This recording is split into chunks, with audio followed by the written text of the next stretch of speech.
Howdy, I'm glad you're here today. I am joined with Christian Liebl. Christian is one of our rainmakers on Planet Mojo, and we team up. And what we do, we go into more specific details, but what we do is bring in five-figure, six-figure, sometimes multiple six-figure cash windfalls, um, usually to companies that really need it at the time because they're growing and they're expanding. So, um, super excited to have Christian here with us. He's got some unique talents and skill sets I'm excited to share. Before we do that, Christian, why don't we talk about like who generally are we looking to come in and make it rain for and get a cash windfall? By the way, we do this as email, Facebook groups, social. I like direct mail, so there's different areas we can do it in. But who generally are we looking for, Christian? That's a great question. First of all, thanks, Travis, for having me. I put my Rainmaker shoes on to require to have a little dance. Good. But to answer your question, we typically look for business owners or for people who already have a business, who are successful, which means they already have sales. They have Yeah. one or more proven offers, which is very important. And it's much easier for all of us if they already have a connection to their audience, if this makes sense. So this is one of the main, how do I say, Yeah. things I'm So, looking for when so I choosing think a. one of the easy ways to see if they have a connection with their audience is do they have customers, right? So Yes. that's Yes. usually like, hey, if you got a track record and you have customers, and especially if they've stayed with you for a little while, that's kind of who we're looking for. We're looking for successful businesses or successful people that are looking to become super successful. There's lots of things to do. I always say there's 100 things to do to go from successful to super successful, Mhm. but most folks only have time to do like three, right? So we look in, come in, see where we can find that company that needs some cash to continue growing and make those or create some cash windfalls for them. Nothing, we don't have anything against startups, obviously. Everybody's got a startup, just kind of not what we're wanting to do. We just want to come in and get that five-figure, six-figure, multiple six-figure windfall. It's not unusual to have multiple six-figure windfalls. I've got a um, partner. We do it together, obviously, as a partner, but we just did one post uh, on his social and bring in over 100 grand.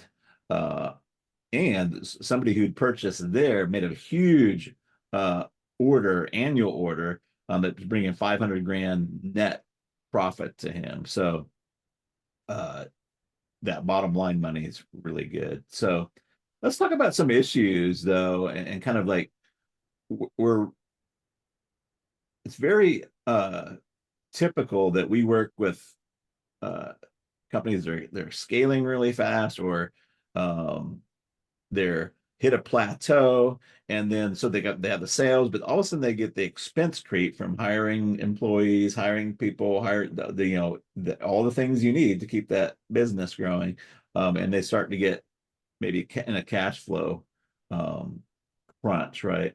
Usually they start to try to handle that kind of in-house first. What are some of the things that we see uh, when they start hitting those cash flow crunches and how they try to solve those?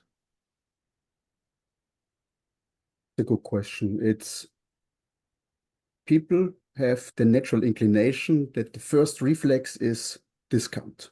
Put a discount on there because if it's cheaper, it sells better and it Yeah. brings a little cash windfall in, but there are a couple of downsides.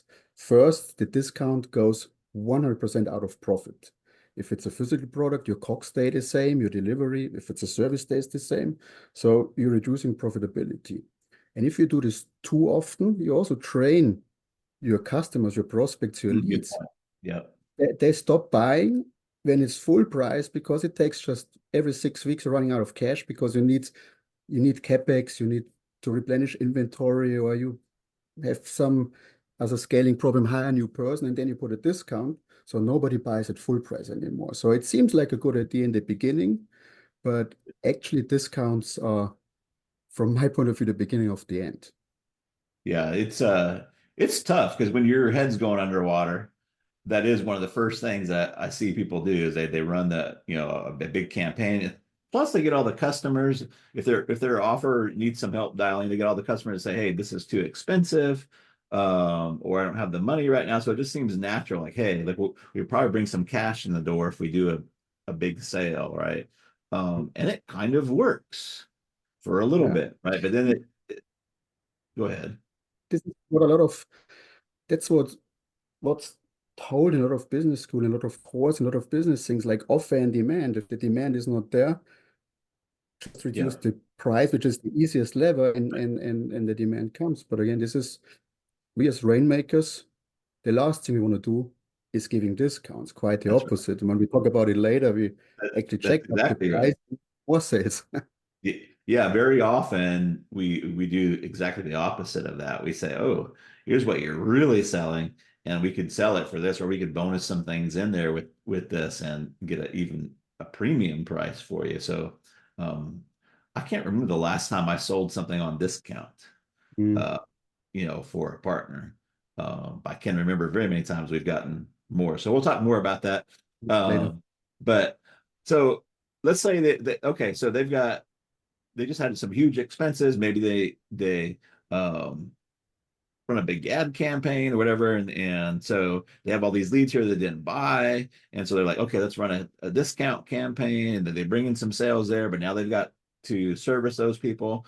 And let's say they got payroll, like the payroll count's getting low. We got enough for payroll next Friday, but it's questionable 2 weeks, the 2 week payroll out from then. So as that looms closer, what's some other things that they end up doing in house to try to fix that issue? Here, a lot is the next liquid thing is savings, which you can draw, but you're probably your partner or whoever, if you have a joint, is not too happy about it. If there are no Yeah, saving, people start taking out personal loans, or yeah, even if worse than that, having a second mortgage on their house or just pawn something which is required, which is not the best thing for a relationship with a significant other. that's I right. think. So Because these are we're short. entrepreneurs, we're already working 60, 70 hours a week, right? And the Exactly. spouse can kind of put up with it when, when the money's coming in, right? But then it's kind of like, hey, what do you mean we're not getting a paycheck? What do you mean we're going to pull it out of the savings account? It's kind of Why are that's you a doing this? Why are you doing this? I should have been stayed an conversation. employee, whatever. So these are conversations you can have, but you don't want to have. Yes, I've had some very teary-eyed Zooms um, with founders of companies, right? And they're like, Travis, we haven't paid the founders in 3 months, right? And it's tough. And the sales are there, right? The sales are still coming in, um, but they're just spending more, right? And they're trying to stay afloat. So these are the kind of the issues, right? That um, as a company's growing, and we call them growing pains, right? It's a growing pains. It's a good thing to have, right? Um, but yeah, that's exactly. And then some of them start considering, maybe taking on an equity partner, right? They're going to get a partner, but give them some equity. And Christian, I don't think really people want to give their companies or pieces of their companies away. I mean, it makes sense on some Um, level, starting out or something like that, but I don't think it's what they want to do. Unless you're in Shark Tank and get Mark Cuban as a partner, selling equity for because you have a short-term cash flow issue is the worst choice because equity doesn't come back. Right. Cash can be replenished. Yeah. And then they give control away, uh, And which that's my thing. Not everybody's like me, but like the reason I'm in business is so I can have complete control of everything.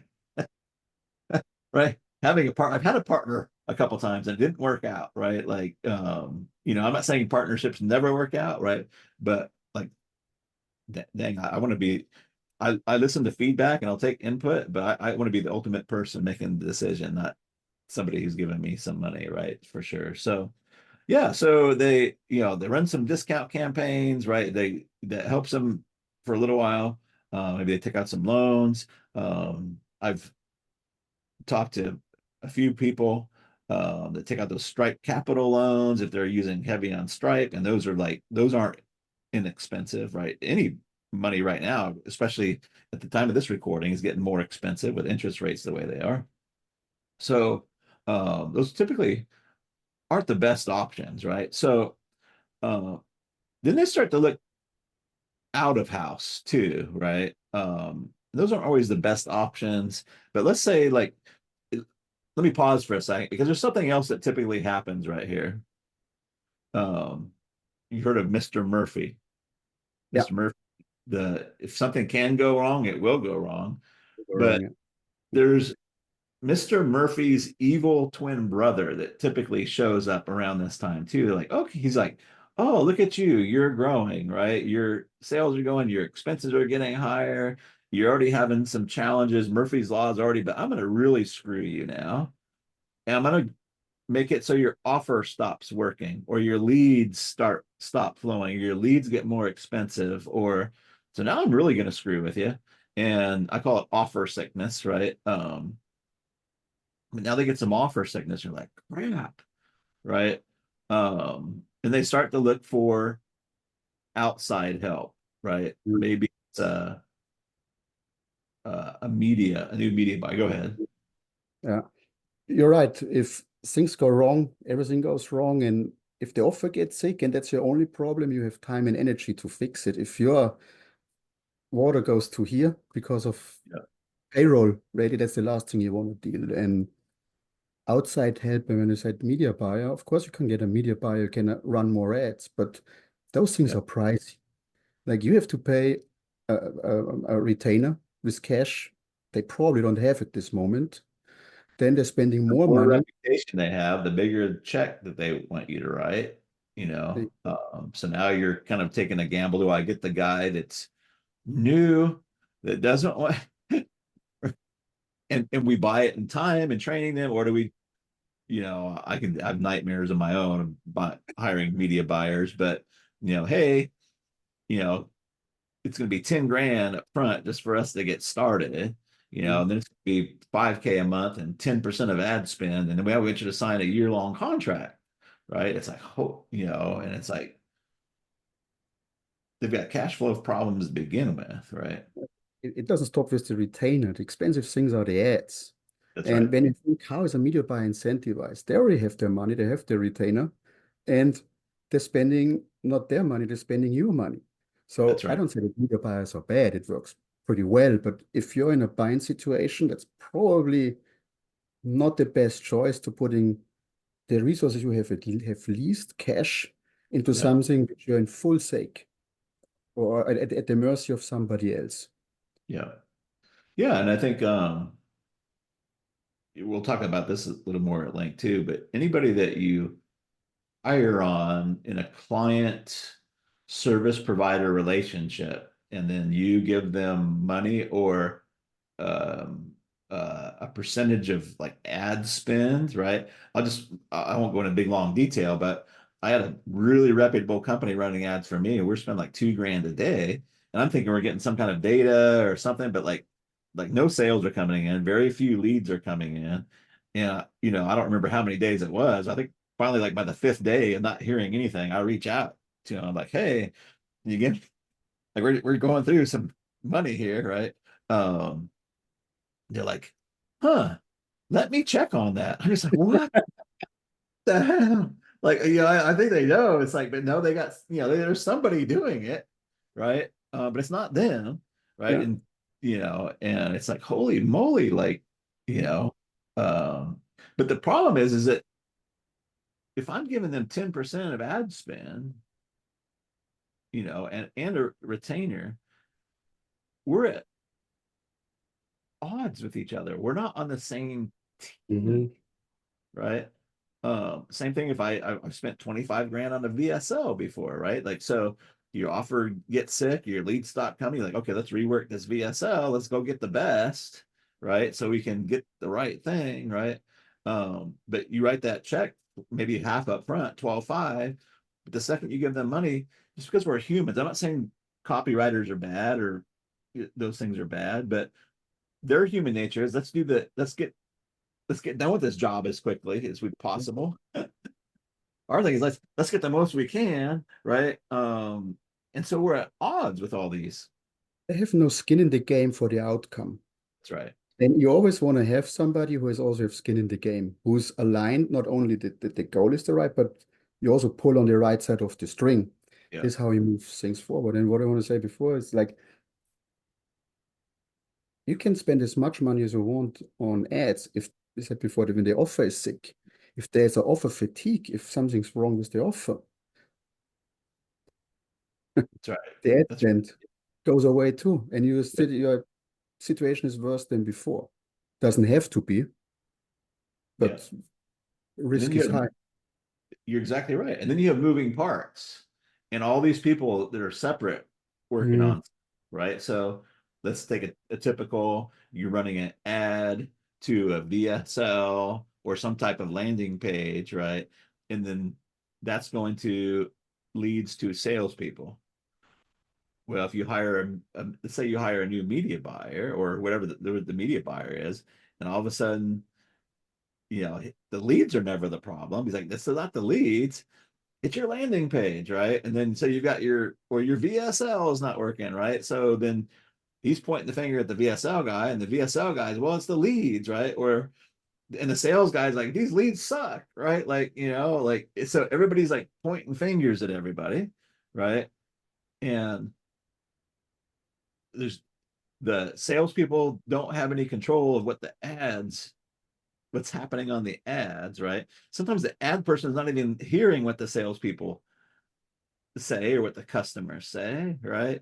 So it just becomes this big jumbled mess at the very worst possible time when payroll's due mhm.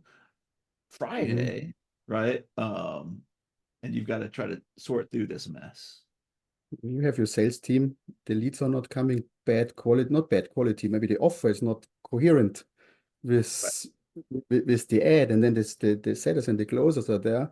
They're not making any money. And I just heard recently a saying, Tony, I think was it, similar like a bird's nest once they hatch. And when you have like a lot of mouses to feed, and they're very loud, very Little unhappy. bird, little baby chicks are in the nest squawking like with the worm, right? And if one of those baby birds happens to be your star salesperson, right? They don't sit there squawking for very long. They go fly and go find somebody else's nest. And that again, that's Murphy's evil Murphy's Law. twin right now. So now your offer sick, and now your best salesperson says, "Hey, like I'm giving you my 2 week notice because we just don't have the right leads, or we just not making the sales now, right?" Mhm. Um, so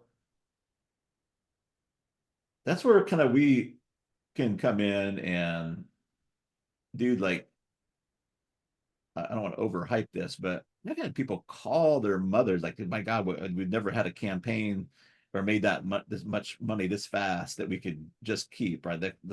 I called my mom. Right? I've had people tell me, "Travis, you've saved my business." Right? So let's shift into that mode for a little bit because we do some Mhm. things that are very, very different. Um, but to highlight this point, like Christian, if I want you to come in and partner up with me, um, like how big of a check do I need to write you to get started? And what's the retainer, right? How does that work? You're gonna like this answer, or partners, potential partners like this answer, because the potential check is zero. This is what makes us different from everyone else on the market. That's why we are so picky with choosing our partners, because Right, we don't charge anything. If I'm gonna go in a partnership with somebody, I finance everything. I'm gonna finance the copy. I'm gonna finance the virtual sales team. I'm gonna whatever is required, I right, finance. And once it works, and it will work most of the times, it works. Then once the money is in the partner's checking account, then they pay us a percentage of it, and only then, which means I have skin in the game. I have the same skin in the game you're than on my the same partner. side, you're on this very same side of the table as your partner, right? What's good Mhm. for the partner is good for you. What's good for you is good for the partner because you both have the same goals, which is to grow this income stream, right? We typically call this a first date, right? First dates can go great. First dates can go not so great sometimes, but what we're looking to do is have a first date that goes well, so we can say, oh, I think there's a good going steady relationship here, so we can just keep growing that income stream, right? Um, and we'll talk a little bit more about percentages and such here in a minute. Do you typically ask for equity in their company? I have Yeah. no interest. I'm So I just working want to for like an make sure there's no gotchas here no, because no, we've all no, seen the ad like, hey, hire me to run your ads, right? You just pay me on results. And then they're like, well, there's a $10,000 advance that we need to have, right? So do you have like any advance commissions or advance deposits that's going to go against the sales? nothing, nothing, zero. So this If is really you if you different. hire like a really great copywriter, like are you going to come back and say, hey, like you owe me this much for this copywriter that it, If if if it right. wouldn't work out, if typically we do a test first, and if it wouldn't work out, then you don't owe me anything. Period. That's not you, the potential partner. I totally get it. Doesn't owe me Frustrating anything. because a lot of times it's hard for people to believe, right? And so they're always looking for that gotcha, like what's the catch here? And the catch is that we're super selective and we are super picky, right? We want to work with, we're going to talk about exactly what industries and stuff here in a minute, but we want to have people that actually have a unique uh desirably different type of offer, or so they're doing something different than the rest of the industry, that where they're getting success somewhere, right? And usually that just bears out because they're growing, right? Like if they're growing, there's usually stuff that they're doing, right? That is making it work, right? So um, let me. I think I talked myself into a corner here, Uh, but yeah. So that's one of the unique things. We just come in, we actually partner up. It's not a client service provider relationship. We're looking to start a partner relationship. we Um, go in with an investor stance, that's right. which is completely different. Again, not for equity because this just gets messy. I don't have no interest in it just gets messy. That's Just right. make it clean. Money comes in their account. My sales team closed the sale. We get a percentage. Done deal. It works well. We work well together. We do Right. it again. If didn't work well or we don't, my peanut butter doesn't jam with the jelly, I want no harm. I want no harm. To me, that's the way, that's the way like a lot of service business should be done, but you get the results and then you pay for it, right? I'm not saying that's always the case, right? Or there's not a time to not get a retainer, but for particularly what we do for making it rain for growing businesses, that's the way we approach it here on Planet Mojo. Um, That's the first thing you should ask somebody. Is if people promise a lot, are they putting their money where their mouth is? right. And It's very that's rare. It's usually what I that's call rare. it where I Yeah. pinky swear, if you give me 10 grand and sign this contract for 5 grand a month for 12 Yeah. months, like pinky swear, like we're gonna, I don't like the pinky swear. Like I No. still, But it's also we don't do a pinky swear, but it's also not hard to work with us. We don't do like a 16-page contract where legal on both sides works for weeks on it. It fits more or less. It's a it's an agreement. What's my responsibility? What's my partner's responsibility? This is the outcome. Fits maybe on a bigger napkin, but that's all you need. perfect. So let's take another look at this because, I've had people say like, how do you guys do this? Like, how can you like, it's like, okay, I believe there's not a upfront payment or anything like that, but how do you guys do this? Like how, like I don't get like how you guys can come in and do this and get the win. It just blows people away. It blows them away more when Hmm. they 200 grand, $250,000, $500,000 that comes in the door in a short period of time. That makes believers out of them. But let's move in a little bit closer and talk about what makes what we do so different that allows us to do this. You want to talk a little bit about that? Absolutely. So now we go into the secret sauce is Yeah. what we start with a reaching out to existing audience, to existing leads, some kind of a list they have, or Facebook group or school or mailing list, anything where you have a audience or accumulated investing if it's a buyer audience. And then we reach out, we make personal invitations. Invitations, not Yeah, sales pitch, but no, invitations, right? 100% different because in an invitation, we work with people. People want to be invited. People want to be a part of something. People want to feel included.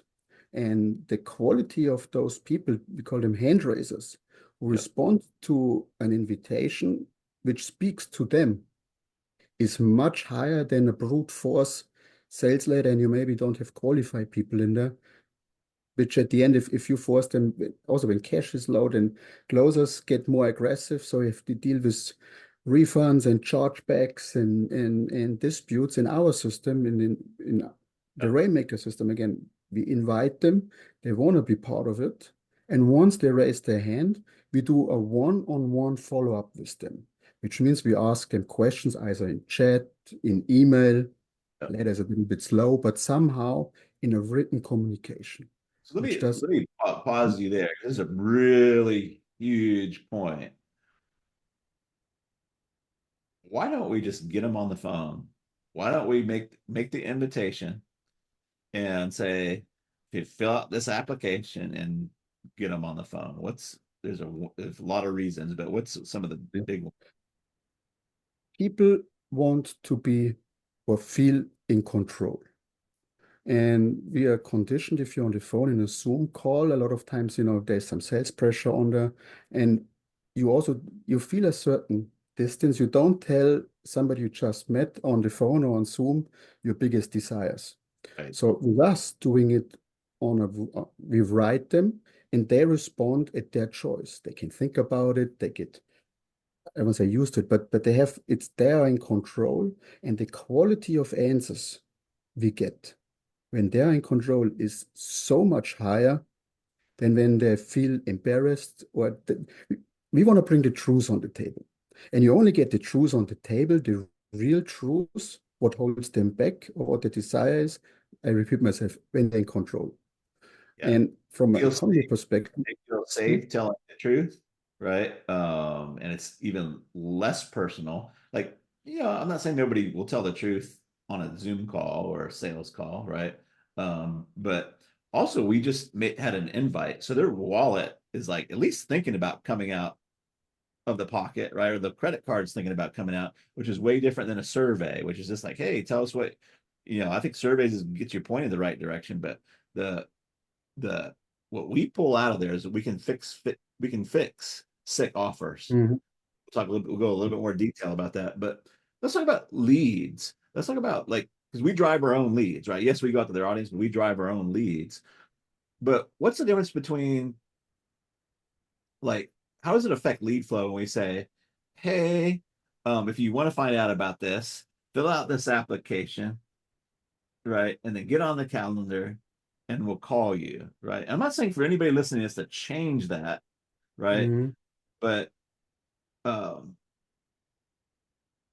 do people want to get on the phone more or less? Do they want to get on a sales call more or less lately? Usually, that's why show up rates yeah, are like so down, right? And those kind of things. So let's say we sent out invitation, right? mhm, And it did go to an application and a phone call. Let's say we got 5 people that want to do that, right?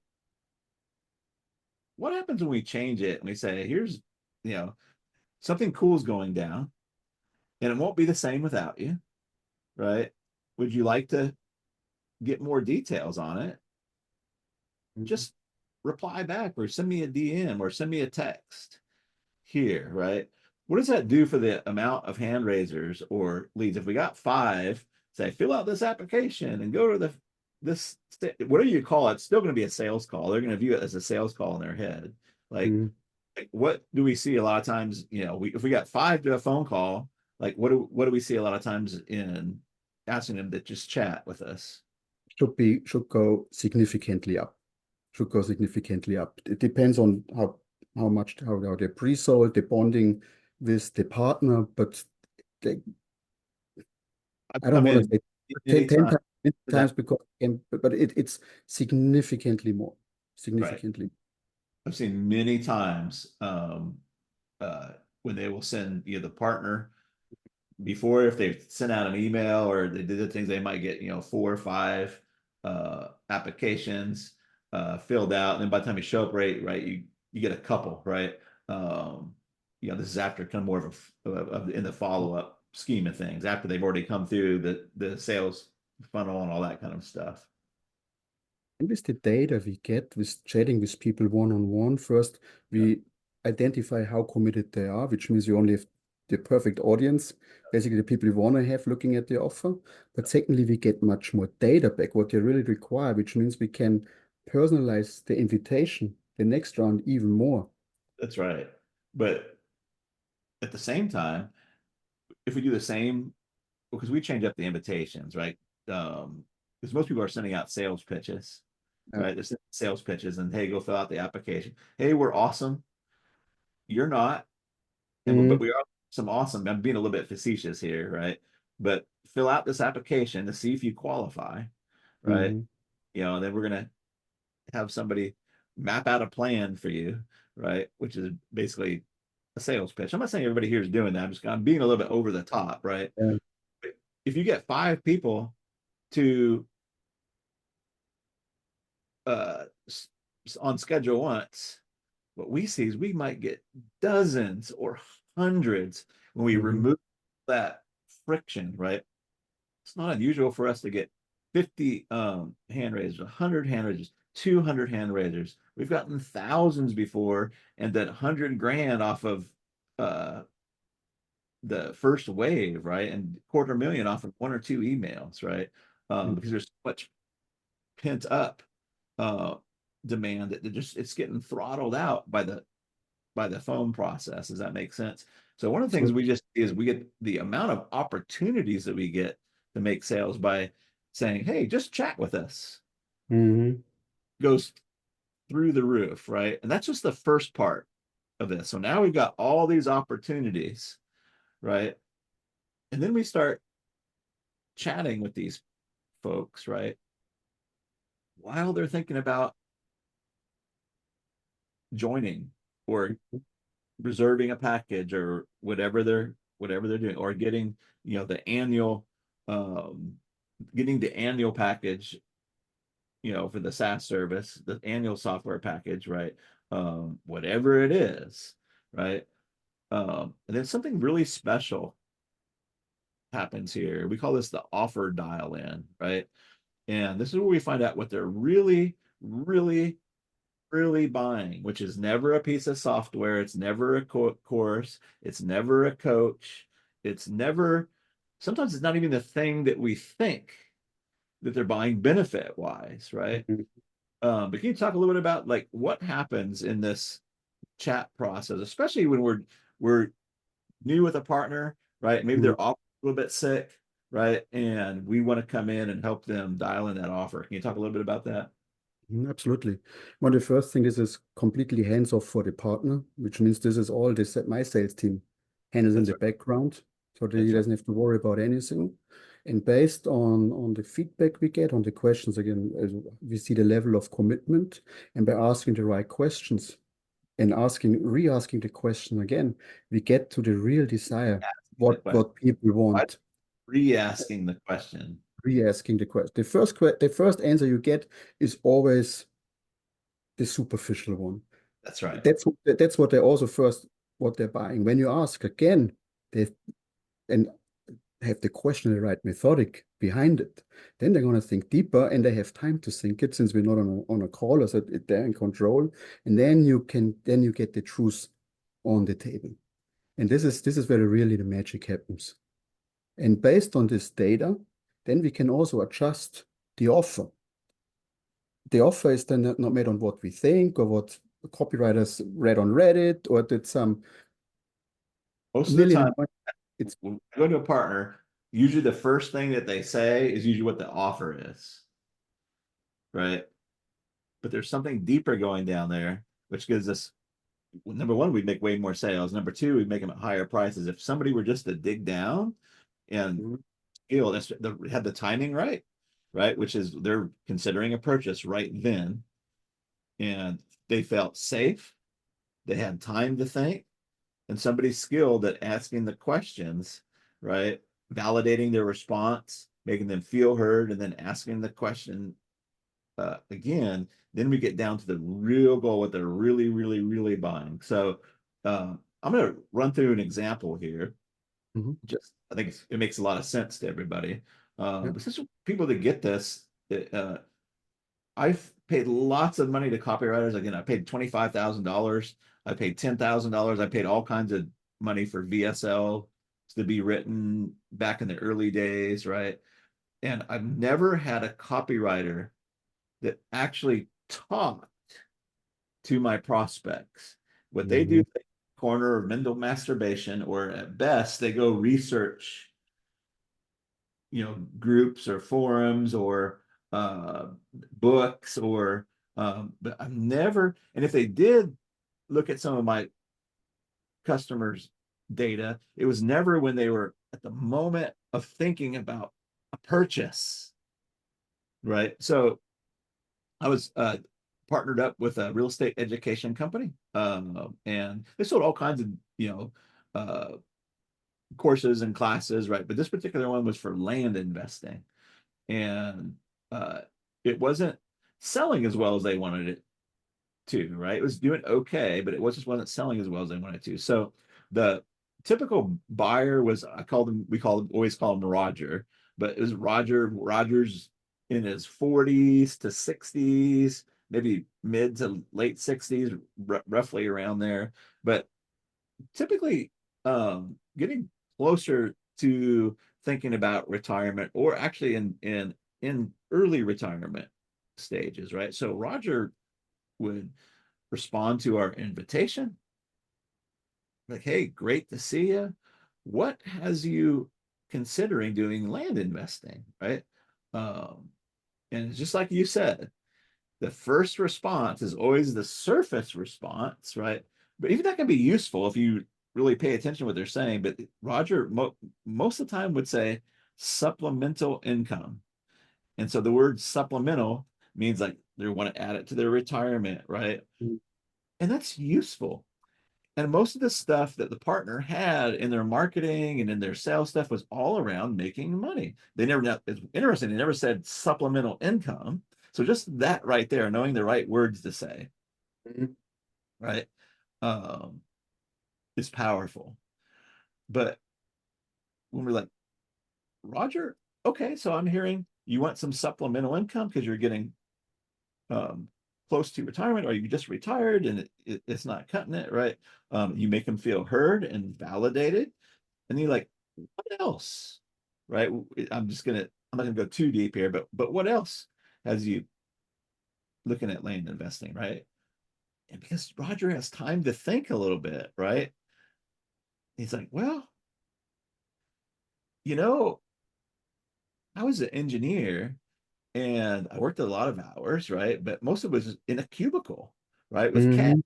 my CAD program, and by the way, land investing people were very analytical. That's the better people, because they have to go through and analyze data, right? Which is Mhm. kind of, but um, so he's like, I'm looking for something fun and outdoors I can do, right? Like I like being the computer stuff, but I want something I can do fun and outdoors. So then we paraphrase, okay, great. So supplemental income and something fun you can do outdoors, because like you were stuck behind a computer um, for so many years. What else, Roger? And then this is where sometimes we would get like, we just all, but sometimes like, I don't think I've ever told this to anybody, right? But Mhm. I spent so much time at work that I don't feel like I connected with my kids and my family. And I've got two in college and one's just about ready to finish up high school. Um, I want I want something I can teach my kids. I want something I can do with my family, right? Wow, right? And so what they're really buying is not even supplemental income or a side hustle or a business, or what they're really wanting to do is leave a legacy for their kids, teach their kids something valuable, connect with their spouse, right? That they can do maybe after dad's gone, right? But then he wants to, and he has to, what's that? He basically wants to coach and mentor his own kids and giving them something valuable, right? Um, and knowing that, it looks like you're getting ready to say something. Knowing that, it allows us to change the offer. Exactly. Just want to say, all of a sudden, the supplemental income is some kind of a positive side effect of Right. something they really, really want. And when Yeah. you change the offer and not pitch, but invite them into getting connection with their kids, doing something meaningful, leaving a legacy, how do you think it's going to convert compared to make money Dude, side effect? we blew it out of the water. When we start Yeah. figuring out, because what we did, because we would ask Roger, like, hey, out of those three, again, they feel very validated, right? Oh, so I think we're getting to something good here, Roger. Like, you want supplemental income, you want something fun to do outdoors, but most of all, what it sounds like is you want something you can connect with your kids and your spouse with, right? Am I getting that right? They're like, yes. And you can like, even though you just paired, they're literally like, yes, that's exactly what I'm looking for. Like, which one of those three is the most important to you, right? And then you have them order them, right? But this allowed us to change the offer just slightly for Hmm. pennies, right? Because what we do is we could give them logins for their whole family, right? It didn't cost the partner a dime. Now we'd say no second cousins, it's under your roof, Hmm. you know, logins only, but we could let their kids come to the calls. We could give dad workbooks, right? This, to show the kids how to do it, right? So and then we could go from $1,000 offer to a $5,000 offer because we're not just selling a, a land investing course anymore, right? We're selling connecting with your kids and leaving them a legacy and leaving them something that they can take care of themselves regardless of what happens to the economy. Um, they don't have to punch a time clock anymore. Your kids don't have to punch a time clock. Does that make sense? Right? Absolutely. It is everything. And all of a sudden their offer is not sick anymore. And all that stuff can feed all the way back to the ads, right? So now the ads are you're getting cheaper clicks and more responses and coming in. So just fixing that one thing, right, has a systematic effect of fixing the whole system and everything. Now, like, holy crap, like we're we Yeah. were charging 1,000 and then all the money was coming out of that 1,000, but now we're at 5 grand or 2,500 or whatever it is, right? I'm not saying we can do that on the first day, but usually we can make these breakthroughs and then start testing different things, right? That adds huge profit to the bottom line, which is that cash flow. That that difference between the 1,000 and the 5,000 is the growth money and probably the founder's money, right? If that makes sense. So I'm gonna shut up for a minute because I get pretty excited about this stuff and that you get it word in edgewise there. You already explained it so so great, but it's just in just to add on to this, is like when founders, especially when it gets more techy, where I'm good, people they focus around all the features.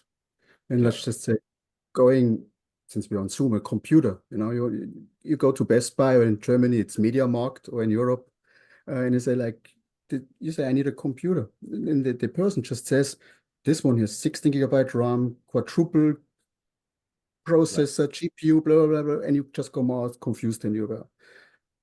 In our system, you would go, just as a metaphor, you would go in and say, you maybe also see the guy has a kit with him. Say, what do you need? I just want to edit some Zoom videos. And he says, okay, you want to edit some Zoom videos. Like, this computer is really fast. You're gonna edit your Zoom videos like in a flash, in an instance. It could last really long, and you have more time to play with your kids.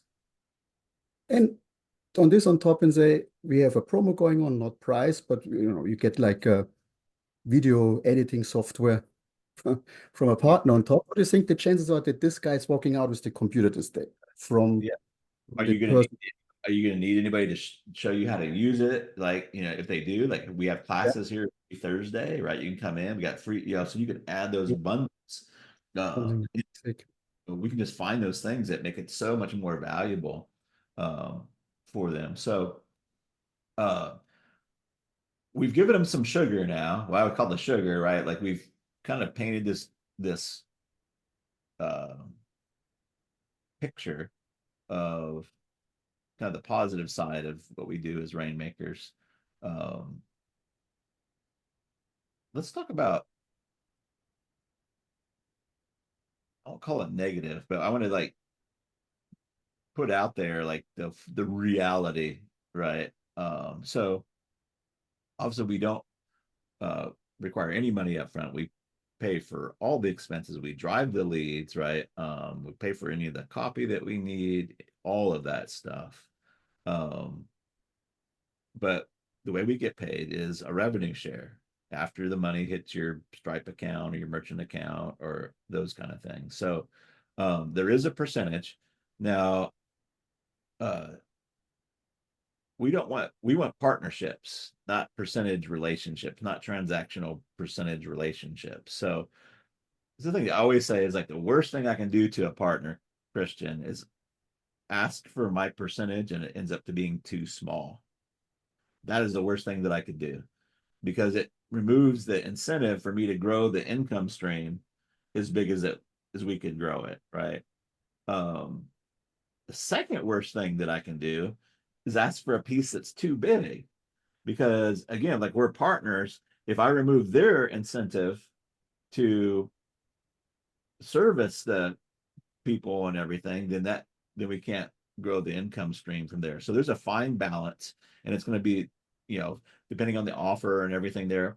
Very often, not always on the first date or or on the test, but we'll be able to like say, oh, you're selling this for 2,500 right now, or 500 a month if it's a SaaS or whatever it is, right? If we did this, we could get 1,000, or we could figure out how to double that price. So a lot of times our in actually costs nothing, which is kind of the interesting part of this. Actually, sometimes they're even better off. They end up with more money and we become quote unquote free, right? At that level. And that's what I really strive for. We can't always hit it right away, but I always strive for not only to become free, but that they're better off with Mhm. me uh involved there, right? But we don't want to heckle over percentages, but at the same time, we want to make sure we're both being served by the partnerships being served by the percentage. So And go ahead. as is, it's a case to case because if this is like a physical product, there are cogs involved. The conversation is completely different when it's just a service. Is how That's much right. is the risk? How much for to put in? Again, if we want to do this, if this works out on a long-term goal, is not, as you said, it's a partnership. It's not a boss employee situation. It's like on eyesight. Um, and that's what I'm striving for. That's right. Let's talk about that a little bit more because uh, it is a little bit different working with a rainmaker and a partner, right? What's some other, I call them pain in the ass things, right? What are some other pimples and warts? Maybe working with you particularly, or just what a partnership in general. Mhm. Since again, partnership is not a boss employee situation, it's eyesight, which means I don't like to be bossed around, Right. especially if it's not warranted, Yeah. because I take all the financial risk, Right. which means I have, from a financial side, I have a lot of So skin you in guys the game will agree too. when you guys meet, and you'll won't be required to be show up uh Yeah, once a week or whatever or whatever time. It also means too, right, that um like when we make agreements that the hmm agreement kept, right? absolutely. You I'm know, I'm a big fan also. amount of coins, there has to be an agreement, but also handshake. If something's agreed upon, then that's agreed. I hold my end of the bargain. I hold my timeline. I'm going to hold my deliverables, whatever was on my side. This is I always expect the same thing from the potential partner or then partner. If they have to show up 45 minutes for an offer call or for a content call, that they show up. There are no 5 phones ringing in the background, that they are really there because my time has the same worth Yeah, than their time. And that's the only way this would work. It shouldn't be absolutely. a problem. That's absolutely right. You may do it a little bit different than I do it, but um, Mm, we've got long lines of folks that you happen to have some capacity. That's one of the reasons why I'm teaming up with you, right? mm, They have some capacity right now. But I operate all my relationships and partnerships off of agreements. And I mhm. do to keep the agreements, right? And sometimes you can't keep the agreement, but at least if you communicate, like, hey, Absolutely. right? Yeah. I always say, like, if you let me know you're going to be late, you're never late, right? But if I show up to a Zoom call at a prescribed meeting time and nobody they don't show up, like I'm pretty much done. I'm done. Like the first date, it's like having a first date and the person's late and they don't call, right? I'm out of there. I'm done, right? Which is can be sad for some people because I know it's cost them millions of dollars, right? I'm not trying to like go over the top on this, right? But this is a partnership. We don't need any bosses. Like there's nobody out there that I know about that's doing what we do, right? So um, we do kind of respect our partner. We want the same respect back, Mhm. right? Um, if somebody's listening to this and say, "Hey, I just need to hire somebody and get a bunch of stuff done," we're probably not it, right? Oh, okay. I'm in. We're going to work on your offer. We're going to figure out how to make it sell, why they're not buying, right? And fix that problem. And then we want to do stuff that um, is going to be found money for them, right? Mm, Uh, but we will say when the campaign starts. Obviously, we're going to collaborate. Obviously, you got the partner has something going on, right? We get that, it's but individual agreements. And I think the second thing which is important is our copy and the offer, we don't make this up. Like this comes from your or from the partner's customers, from their leads, and they know best what they want. So we need freedom in the invitations. We need freedom in conversation with the partner in the offer, that's because if right, they don't allow us to put in what the market wants, they're the right. same situation where they've been before. So you don't need a Rainmaker. You just put a discount and That's that'd be like so. 50 Rogers say, "I'm looking for supplemental income." And the partner says, I don't use the word supplemental income. Yeah, but your Roger does, yeah. right? And so that can annoy us sometimes, Yeah. Yeah, right? we have to speak our future customers' language. That's When they right. feel at home, they're gonna buy. If this is a foreign object they offer overall, they're not gonna buy. So it's in the best interest of the partner. And since we wanna work on the long term, it's not that we're gonna damage their brand or saying things they would never say. So like that's not me. That's not what we do. We just That's right. adjust it in a way so that it sells. That's right. Yeah. If we damage our partner's reputation, it affects our money too. Again, this is why we're on the Yeah. same side of the table. So it's in our Mhm. best interest to make the partner look amazing, right? Yeah. And usually what they say is like, oh, wow, like because we're not doing sales pitches and we're making invites and like it's way people love it even Yeah. more, right? We call it benevolent copy and benevolent urgency and those kind of things where it's not like scarcity and you know you're lucky that you can even get on a phone call with us and those kind of things, right? Wow. So they You're usually very make it a lot better. Mhm. So I think we've bared our pimples and warts here. So I want to find out a little bit more about you, Yeah. uh, because there's a whole universe that we can do this for. But we all have our unique talents and our unique experiences. So we talk generally about who we want to growing companies, maybe they have some growing pains or slowing pains, but Mm. what specific industries or specific areas light your fire to go in and invest in a company and do a partnership with them? Mm. I have a wide area of interest because it should interest me and it should be fun because selling is fun if you're interested in it. But I have a talent in making complex technical features, translate them into something very digestible which sells. So I like to be in tech. Doesn't matter if it's in SaaS or if it's some software, other software services or some physical products. Right. Maybe even this is something where I'm really good in my track record in selling those, making those things sales is Yeah. pretty good. Then the next thing is I like business opportunities. Um, is what I'm strong in. My dialect speaks word. I already said I'm from Germany. I live on Long Island in New Yeah. York, but I was born and raised in Munich. So I speak German. I have access from a cultural standpoint to the German market. Because Mhm. if you just translate an offer with Google Doc, probably doesn't sell because the cultural difference. Right. And Right. the context is not the same.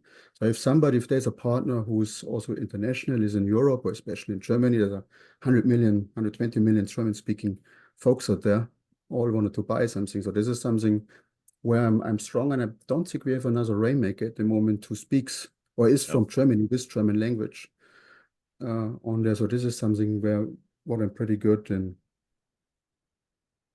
I think that's it. As long as it's interesting. If So it's, I'm not that's good in super spiritual things.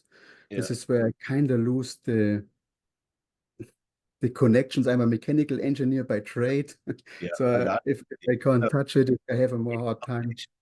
Because there's a lot of ways you can split that up, right? So there's a lot of tech and biz op going on right now, right? AI, crypto, uh, uh, uh, DeFi, all these kind of things that are kind of complicated, but they're around the money, but they're around tech, right? Um, you'd also be an amazing fit, the way I'm viewing it, for if somebody is teaching sales or has a sales education course to teach technical sales, those kind of things. Like you'd be amazing at helping them sell their offerings. Um, Again, if there's somebody listening to this from Germany or works in the German market, like it'd just be crazy, right? On that to not uh, have some coffee with Christian over Zoom. And that nobody's doing this in Germany right now, Yeah, which means the uniqueness of the offer of this, like being the first mover, or one of the first movers, is even higher that's right. than in English speaking. It's new, not new, but rainmakers are pretty rare, and we choose our Yeah, partners, but it's even rarer in Europe. yeah, yeah. If there's a even in Germany or outside of Germany, if there's a software as a service company, Mhm. right, it's a bit more technical and a little harder to, maybe they're working with banks and cybersecurity or something like that, and they need somebody to come in and simplify that down and turn all the features into benefits, right? And find out what's really important to their customers. And I can't recommend anybody higher than Christian to do that. So right now, he's got some open capacity. My experience is that doesn't stay open for very long, right? So I'm Southern. I don't rush for anything, but kind of if you would like to get on Christian's calendar, I would probably reach out sooner rather than later on that. Christian, is there anything else that you want to tell them about yourself, or just sometimes I get on a one-track mind and I don't ask the right questions. So this is your opportunity to like, hey, here's what you should have asked, or just talk about what you want to talk about. You know me a bit, and you explained me quite well, better than I can by myself. Surprised about it. So yeah, as long as it's fun and business can be fun and selling is fun, Yeah, let's talk. awesome. Well, Christian, thanks so much for uh, coming and hanging out, and I will catch you later on. you soon. Bye.